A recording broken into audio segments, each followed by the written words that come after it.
Good morning, good afternoon, good evening. Zimbabwe is a failed state. And at the heart of this failed state is a tyrannical regime.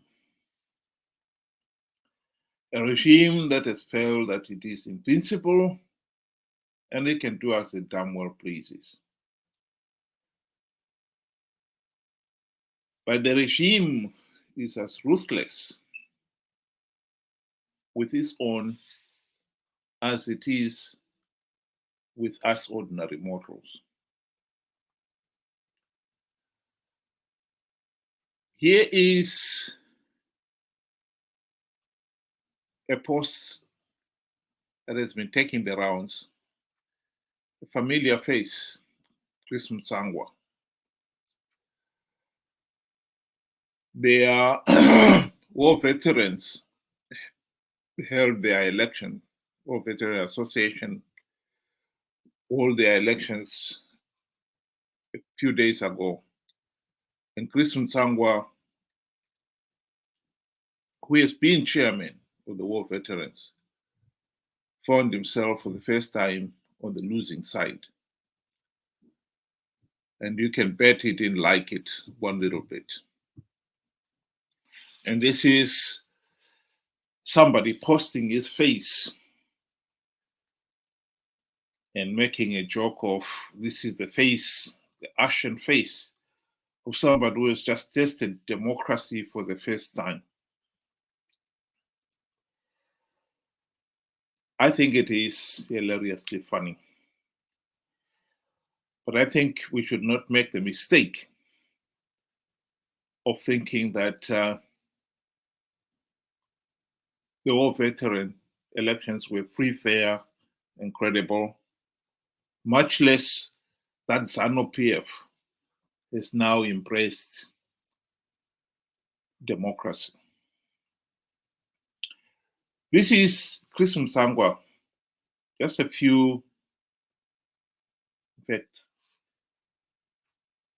months ago, in July, justifying Zanu PF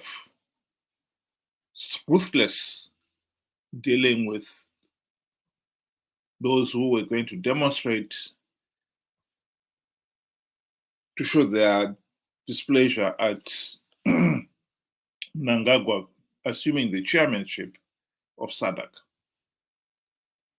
Inini ndakakura naamai vanga vari strict. Ukati musuno yatete woita manyemwe wotaura zvemanga-manga uchitaura kuti atete vangu varipo. Amai vangu vanokuratidza kuti muyena haupinimidze pamberi pemuyeni. All this time the CCC was quiet because they are disorganized.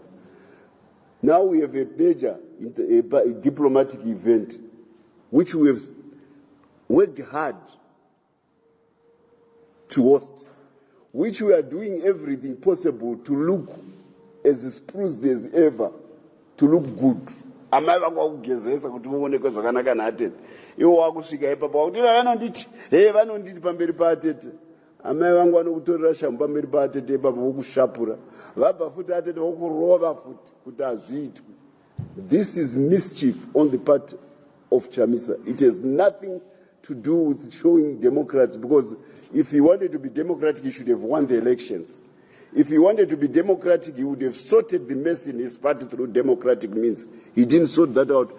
How do you want to be democratic by demonstrating SADC when you are not democratic by running the affairs of your party on a day-to-day basis? It's mischief, and we are a party which fought a war. We know the pain of organization. We know the sacrifice of discipline in order to achieve certain ends. Don't try to taunt Zanu PF, because we've gone through worse things than before. And there is nothing for Zanu PF which is worse than a war. So we don't want to be taunted as a party. Kuda kufadza vaeni musi wavanouya. We will not allow it.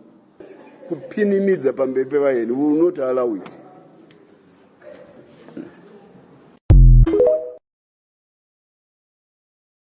Oh, this is the same man who was advocating that Zanu PF was democratic and the elections were free, fair, and credible, and Chamisa should have won the elections, etc., etc. I think what we are seeing here is a regime that is ruthless. And as the economy started to collapse, the fight over the shrinking national cake has become incredibly fierce. Chris Mutsvangwa has got every good reason to be ash-faced. He knows that once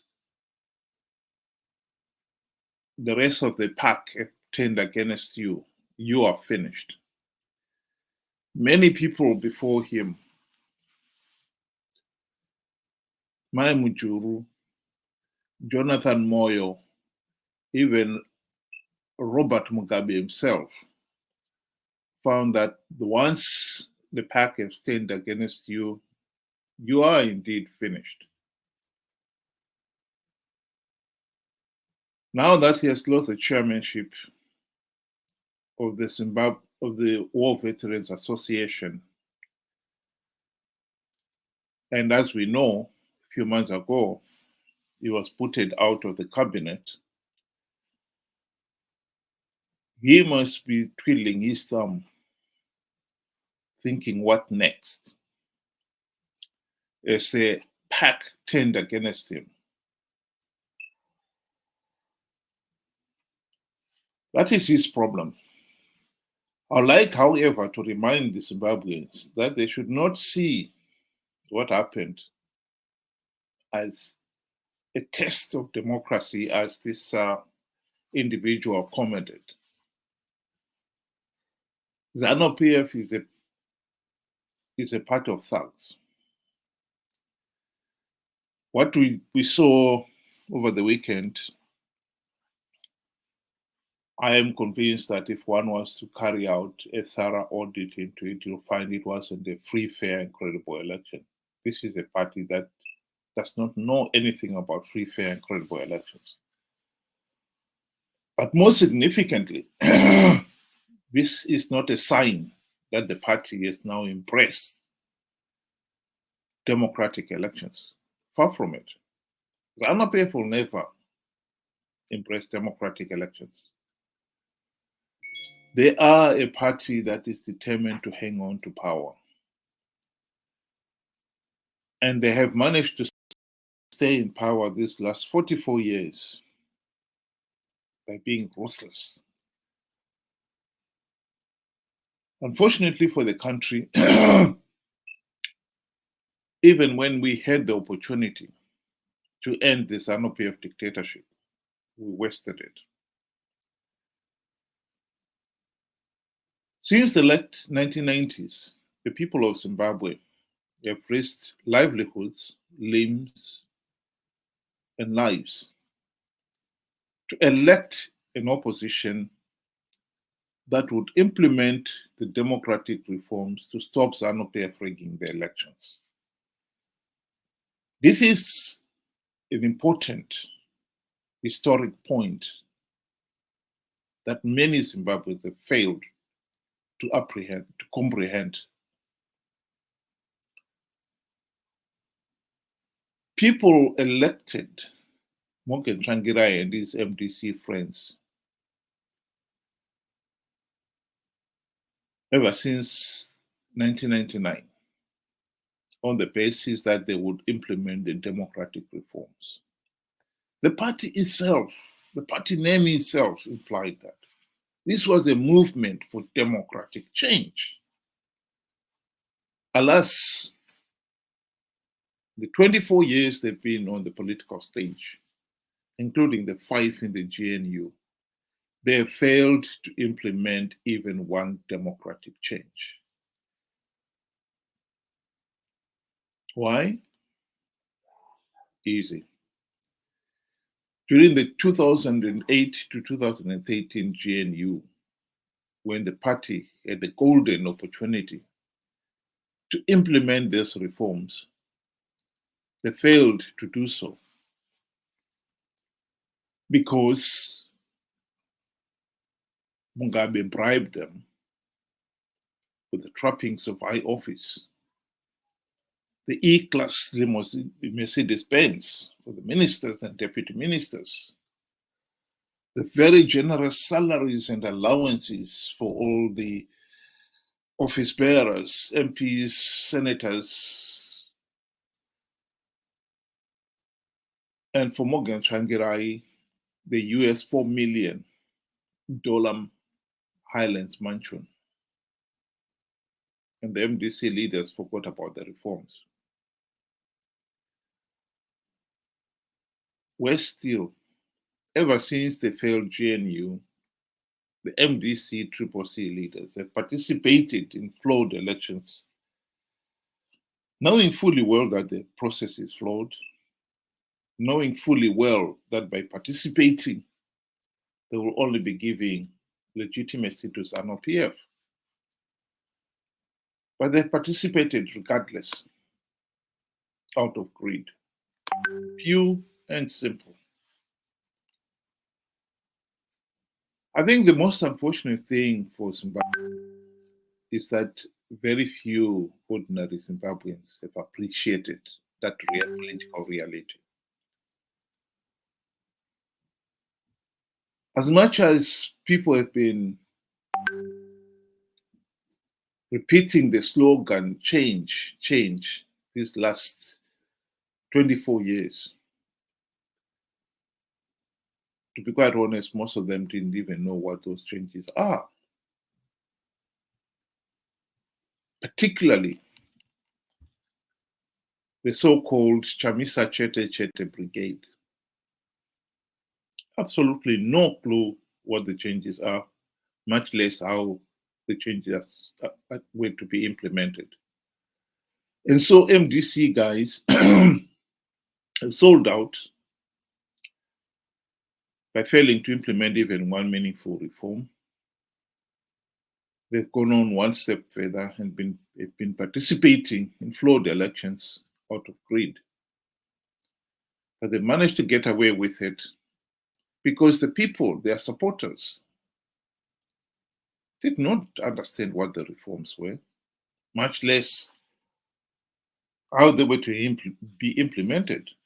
So how can they blame MDC leaders for selling out on reforms that they don't know?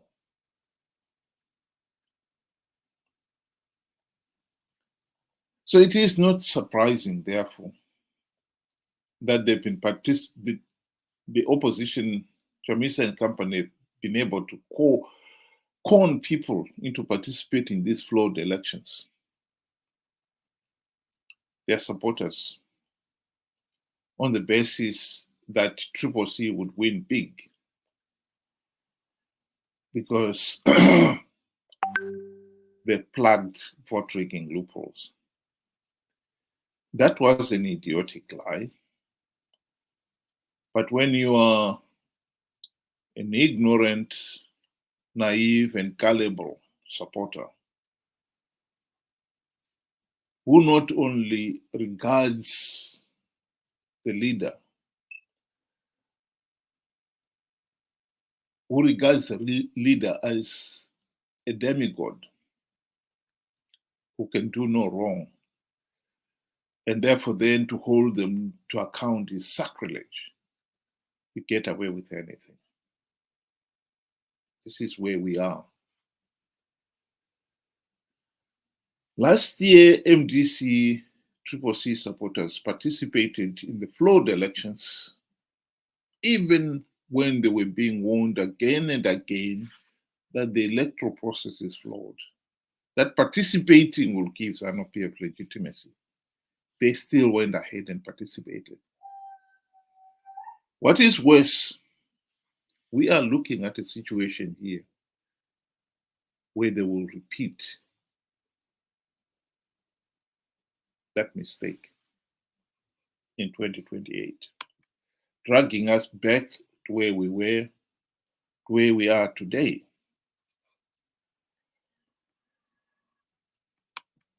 Zanu PF is a party of thugs. Zanu PF is set to rig the 2028 elections. And at the present moment, they are certain to get away with it because they have in their deep pockets all the key players in these elections. ZEC, the police, the traditional leaders, and most significant of all, the opposition. Chamisa and company will be participating in 2028 elections with not even one token reform implemented out of greed. As the quotation there I was showing you at the bottom of this screen clearly stated. This was a quotation from David Coulthard. That has not changed.